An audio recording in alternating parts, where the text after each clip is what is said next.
Dalam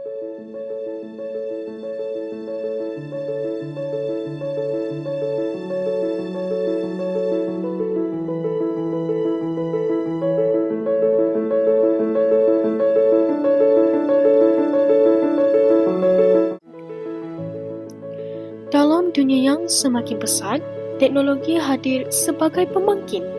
Salah satu teknologi yang paling berpengaruh kini ialah kecerdasan buatan. Dunia tidak lagi terbatas oleh sempadan. Perkembangan teknologi berlaku begitu pantas. Dari kecerdasan buatan hingga ke robotik, dari data besar hingga internet benda. Maka, manusia perlu bergerak seiring dengan perkembangan global. Jika kita ketinggalan, kita akan menjadi penonton. Jika kita melangkah bersama, kita akan menjadi peneraju.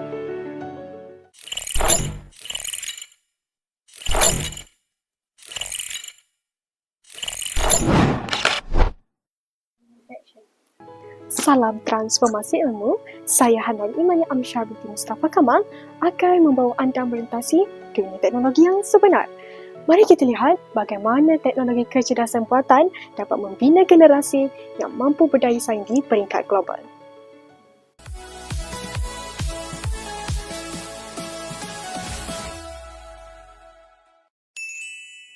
Kecerdasan buatan menyokong teras strategi yang kedua dalam Rancangan Pendidikan Malaysia 2026 hingga 2035 dengan menyediakan analitik pembelajaran bagi membantu para pelajar menguasai kemahiran abad ke-21 secara lebih efektif. Hari ini, aplikasi-aplikasi kecerdasan buatan seperti ChatGPT, Copilot, Gemini dan sebagainya lagi telah menjadi sahabat baru kepada para pelajar. Ia bukan sekadar menjawab persoalan atau menyusun nota, tetapi membuka pintu ilmu tanpa sempadan. Yang lemah dibimbing, yang cemerlang dicabar. Salah satu contohnya adalah penggunaan chatbot.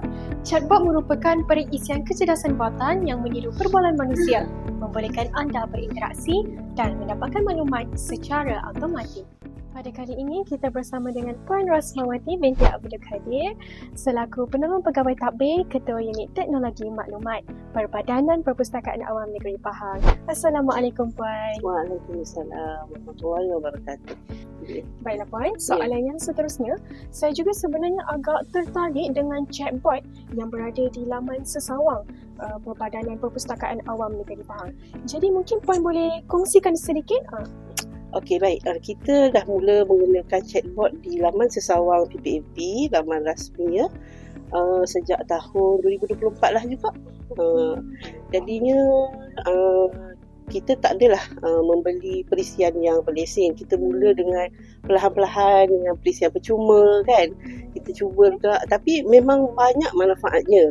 Sebab dia dapat menjawab persoalan-persoalan yang ditanya di laman sesawang tu dengan cepat, tanpa bantuan kaki tangan yang perlu berada secara langsung di medan. Ya, mudah sangat.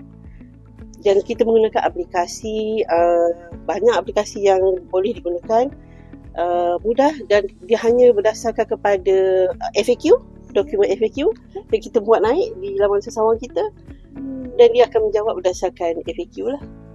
Baiklah, terima kasih Puan kerana sudi meluangkan masa bersama-sama dengan saya. Okey, terima kasih Hanan.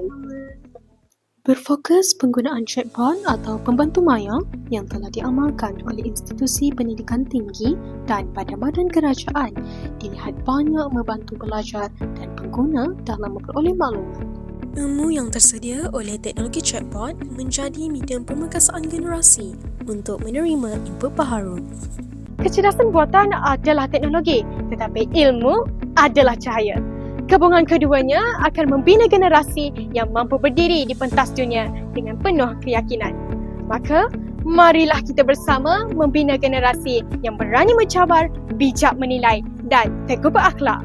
Generasi yang bukan sekadar pengguna teknologi, tetapi pencipta tamadun. Salam transformasi ilmu, saya Hanan Imania Amsyar binti Mustafa Kamal. Assalamualaikum.